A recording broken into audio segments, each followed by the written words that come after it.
নমস্কার। যুক্তি তর্ক সঙ্গে অর্কই আপনাদের স্বাগত। আপনাদের সঙ্গে আমি অর্কপ্রভ সরকার।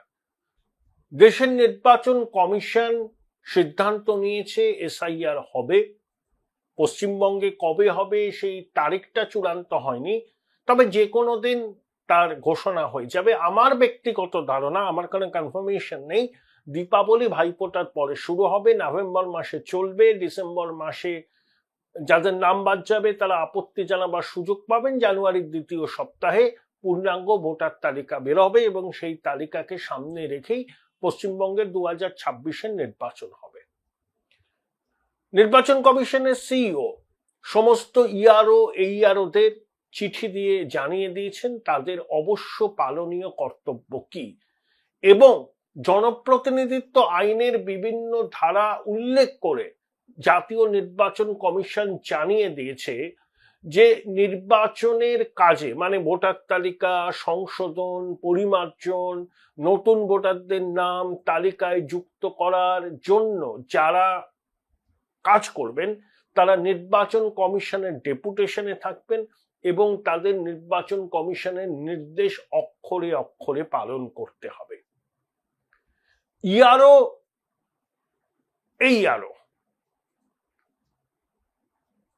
ইআরও প্রতিটা বিধানসভা কেন্দ্রে একজন করে থাকেন। সাধারণত এসডিও পদমর্যাদার অফিসার ইআরও হিসাবে নিয়োগ করা হয়, কিন্তু রাজ্যে তো মহকুমা আছে 69, তাই 294 জন মহকুমা শাসক পাওয়া সম্ভব নয়। আর প্রতিটা বিধানসভা কেন্দ্রে 10 জন এইআরও থাকে, মানে 2940 জন এইআরও, 294 জন ইআরও, আর ডিস্ট্রিক্ট ইলেকটোরাল অফিসার হচ্ছেন জেলা শাসক। প্রত্যেকের উদ্দেশ্যে কমিশনের সিইও বলে দিয়েছেন তাদের অবশ্য পালনীয় কর্তব্য কি কি। 1, তারা যখন ভোটের কাজ করবেন তাদেরকে কমিশনের সিদ্ধান্ত মানতে হবে। 2, লগ ইন আইডি পাসওয়ার্ড কাউকে শেয়ার করা যাবে না। 3, ডেটা এন্ট্রি অপারেটর হিসাবে কোনো অস্থায়ী কর্মী থাকবে না।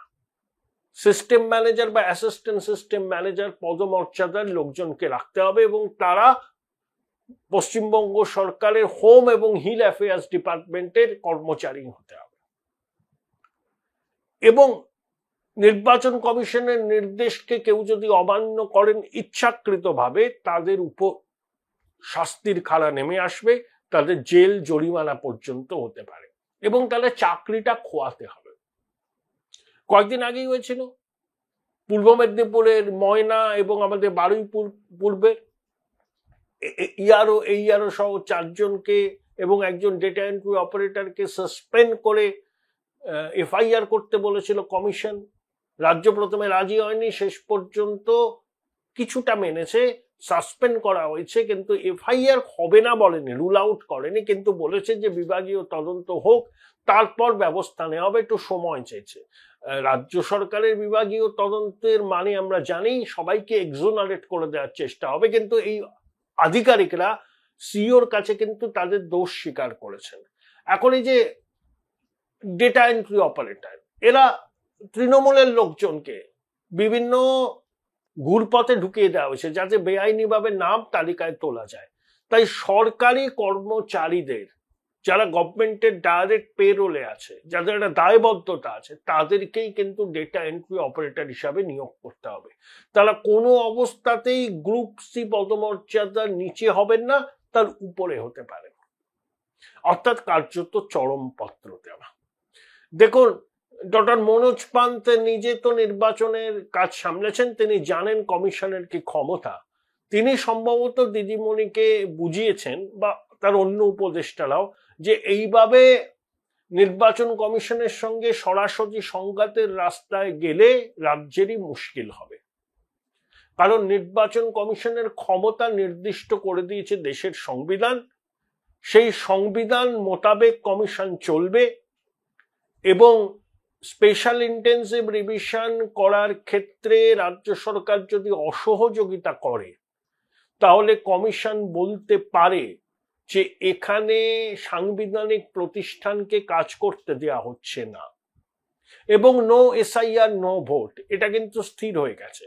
যদি এসআইআর করতে না পারে কমিশন, তাহলে কিন্তু নির্ধারিত সময়ে নির্বাচন হবে না। এই সরকারের মেয়াদ শেষ হয়ে যাওয়ার পর রাষ্ট্রপতি শাসন জারি করে এসআইআর করে তারপরে ভোট হবে।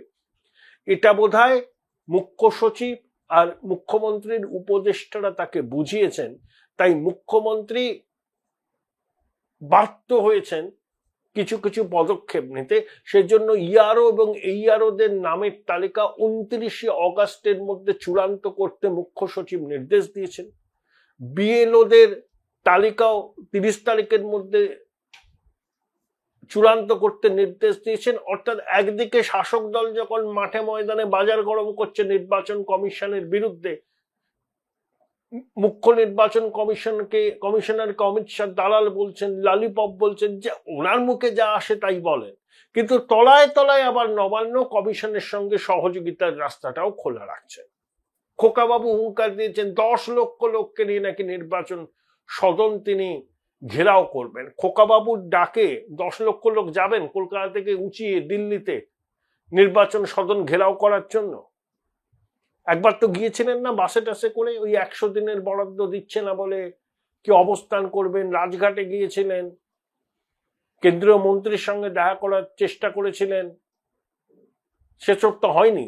চেষ্টা করে দেখুন, 1000 লোক নিয়ে যেতে পারবেন তো? তবে আপনাদের প্রচুর পয়সা আছে, পয়সা টয়সা দিয়ে লোকজন জোগাড় করে একটা পিকনিক মহোৎসব হবে, কিছু লোক হয়তো যাবে, কিন্তু 10 লক্ষ লোক নিয়ে দিল্লির নির্বাচন সদন ঘেরাও করার হুমকি দিচ্ছেন খোকাবাবু।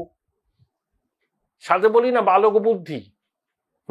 আসলে সে অর্থে রাজনীতি তো করেননি, ছাত্র রাজনীতি করেননি, পথে নেমে রাজনীতি করেননি, মানুষের যন্ত্রণা কি বোঝেননি, হেলিকপ্টার করে নেমে লিফটে করে উঠেছেন। মমতা বন্দ্যোপাধ্যায়ের আশীর্বাদ এবং প্রশ্রয়ে তার এই বারবারত্ব, তিনি এখন নিজেকে আগামী দিনের বঙ্গেশ্বর ভাবছেন, কিন্তু ওনার এই স্বপ্ন কোনোদিন পূরণ হবে না। উনি কোনোদিনই বঙ্গেশ্বর হবেন না। ওনার যা উত্থান, উল্কা সদৃশ্য উত্থান, ওনার পতনটাও ঠিক সেই রকম ভাবেই হবে, এবং বঙ্গবাসী সেটা নিজের চোখে দেখবে।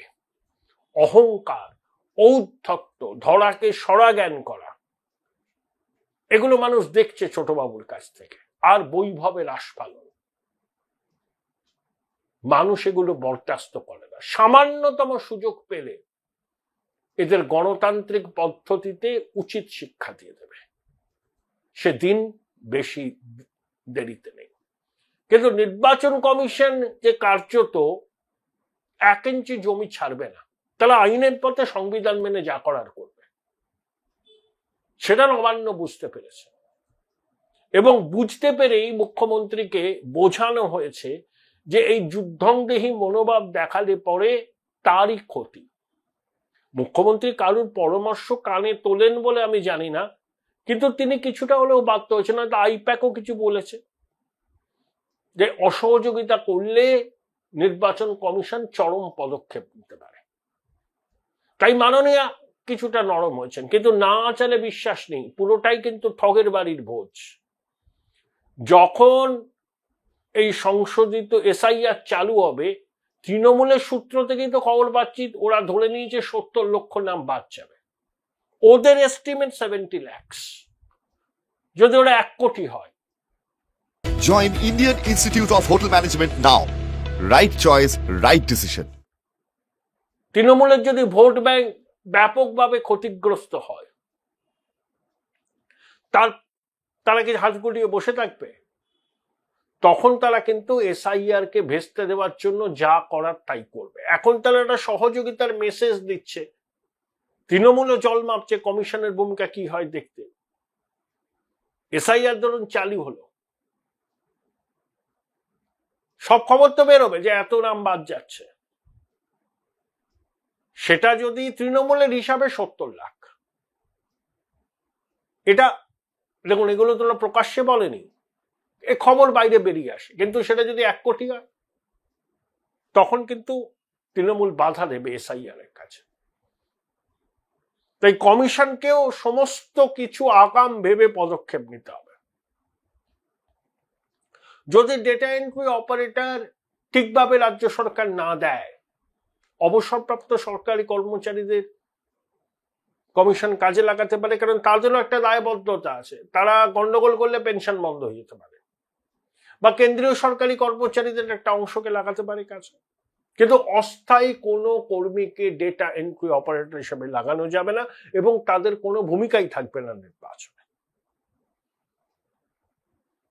এবার কমিশন তো জানিয়ে দিয়েছে, তার যা হুঁশিয়ারি দেওয়ার সেটা সে দিয়ে দিয়েছে। অনুপ্রাণিত গৃহপালিত আমলারা যারা আছেন, সবাই নয়,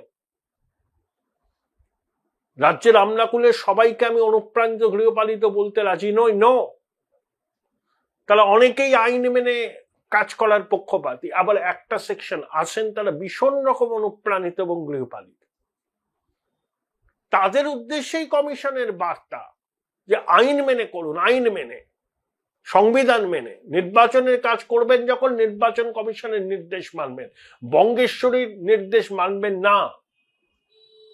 আবার দিদিমণি বলেছেন নির্বাচন কমিশন ক্ষণিকের অতিথি, রাজ্য সরকার ছিল, আছে, থাকবে। হ্যাঁ, রাজ্য সরকার তো অতীতেও ছিল, এখনো আছে, ভবিষ্যতেও থাকবে। কিন্তু আপনার রাজ্য সরকার 2026-এর পরে আসবে কিনা সেটা নিয়ে কি আপনি নিশ্চিত? বলছেন তো 50 পেরোবে না বিজেপি।